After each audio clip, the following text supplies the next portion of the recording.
Hey guys, Cal here again. I just wanted to bring a quick message from my bow hunting shop slash garage here in Florida where I live.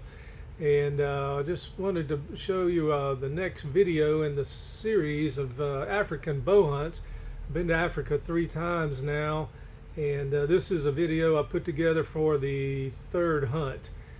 This hunt takes place in a different place than the first two, and just wanted to let you guys know that I have not been mentioning the names of these places that I've been hunting. The main reason I've done that is because I don't have their permission to do that. I'm just putting this channel together kind of for fun and for my own enjoyment. And I would highly recommend both places that I've been. These places are bow hunting only. They cater specifically to the bow hunter. So if you're interested in knowing where these hunts are, just send me a message in the comment section and let me know how to get a hold of you, and I'll be happy to tell you about both of them because I would highly recommend both of them. This is the third installment on the African hunts. We have another hunt already scheduled, and that's going to be in May of 24 over in Africa.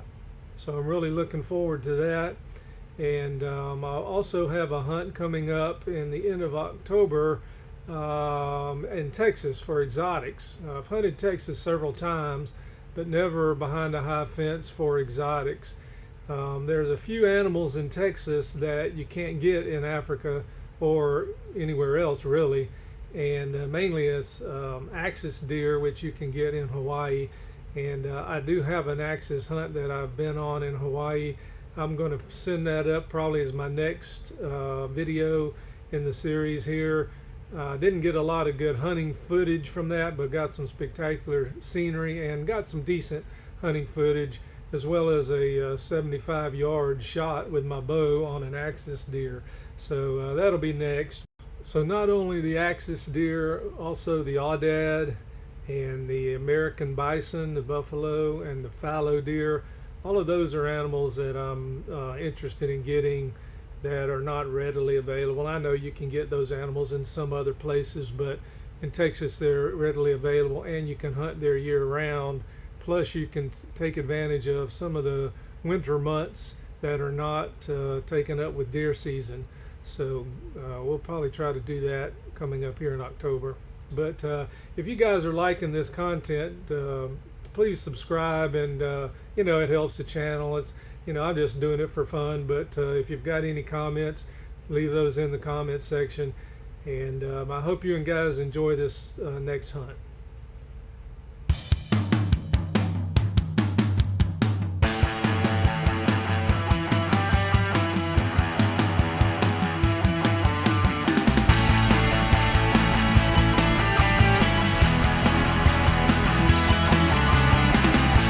Okay, I had my first hunt over there. I went with a friend of mine. I was over there visiting him, and I had my bow with me because we were getting ready to go on a hunt. And he said, "Hey, I have a friend that has a hunting concession here. Would you like to go out for the afternoon?" And so of course I jumped at the chance. And when I got there, we actually had came across this nice sable.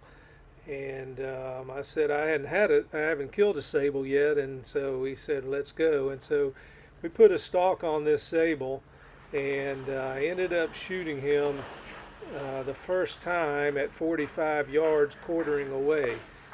You can see that in this first photo here. The second photo is the second time we saw him, still on his feet on the side of a mountain. To make a long story short, about 4 hours and 3 arrows later, we finally caught up to this beautiful sable. We had a really fun hunt. It was fun getting out of the blind and getting out and chasing some of these animals.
Okay, this was the first time I had a ostrich come in while I was in the blind. Very unique animal and very fun to watch. I thought it was unusual. They didn't have any feathers underneath those big wings. Interesting point, my guide said that you shoot towards the center of the body on an ostrich no matter which way it's facing. Aim right for the middle. This was a female ostrich, so I didn't shoot this one. If you guys watch my second video from Africa, we talked a lot about the zebra. The zebra to me is one of the prettiest animals over there, and it's also very economical. It's trophy feed typically for a zebra is about $1,000 to $1,100-$1,200, something like that. So not that bad compared to a lot of the other animals. One thing that I mentioned in the second video is how skittish these zebras are and how smart they are. You can tell by their behavior here and by the dust that they've kicked up that the wind was swirling just a little bit. And they caught a little bit of a glimpse of something they didn't like. And I edited out most of this footage, but they stood in this position for well over 5 minutes, just not sure about it. I forgot to hit record on my phone when I took the shot, but you can see this zebra on the right, how he's facing us. He turns to the side to eat and then immediately turns right back to the front. So I ended up taking a frontal shot on this zebra. He ran maybe 100 yards. Luckily my guide had his phone on and he recorded the shot.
On the way to take the zebra to the skinning shed, we had two trucks. The guys in the front truck spotted a nice Nile bull on the way back to the lodge.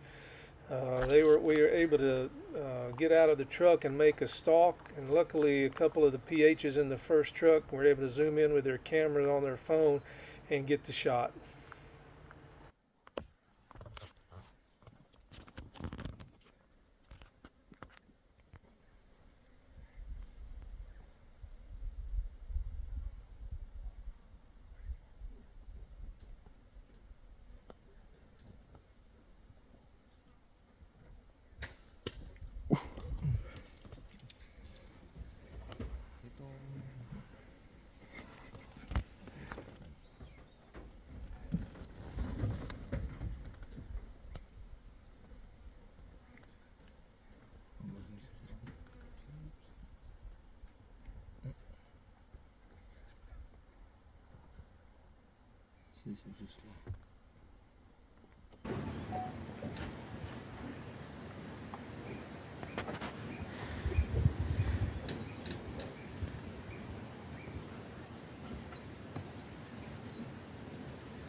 Ito.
after I made this shot, it was interesting to hear the different vocalizations of these impala.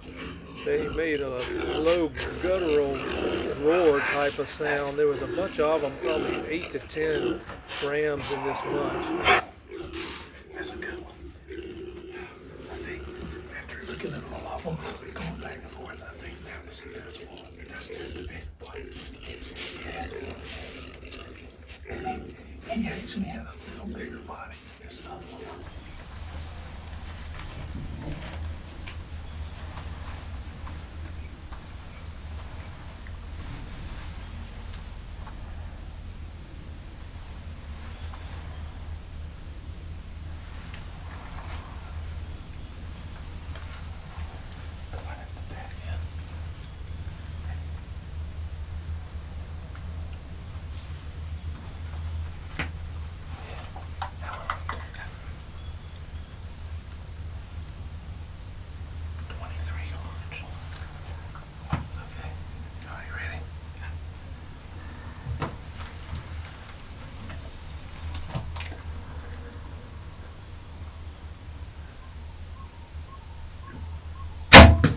Nice. Boy, he's playing.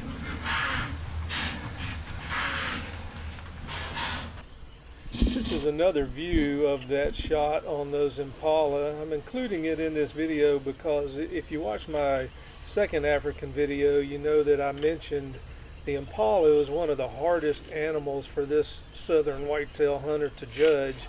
For some reason, it's hard for me to know if it's a really good one or not.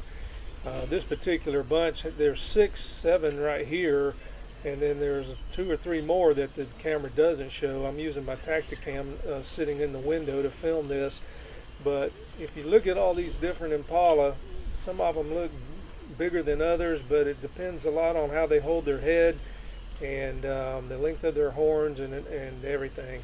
So just put yourself in my position one time and just think to yourself, which one of these would I shoot? So I say that because I think I shot the biggest one, but after I went to get him, it still wasn't as big as I thought it was when I shot it. He was a good impala. I was happy to have him, but you know, I'm looking for a real monster impala.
As we were sitting in the warthog blind, we had this big old mature warthog male come in, and he went over and took a dip in the water, and then he came over and started eating.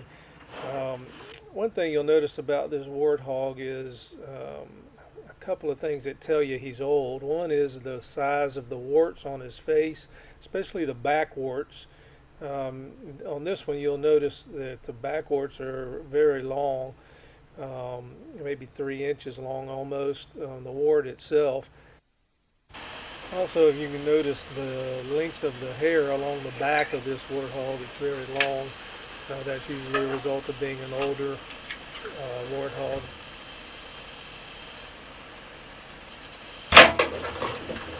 One thing you realize real quick when you hunt Africa is warthog and impala are fairly reasonably priced, and they're always fun to hunt. So don't ever rule one out.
This is my third trip to Africa, and this is the first time I've had a mature kudu bull within bow range. So I was excited to get a shot at this one. Typically on a kudu, they like for it to have two full curls and then the points facing forward. You can tell this one, this is not a huge kudu, but it has two complete curls all the way around, and then the tips are facing forward a little bit. This was a mature bull, and he mills around out here for a while before I can finally get a shot at him.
Thanks, guys, and don't forget to like and subscribe.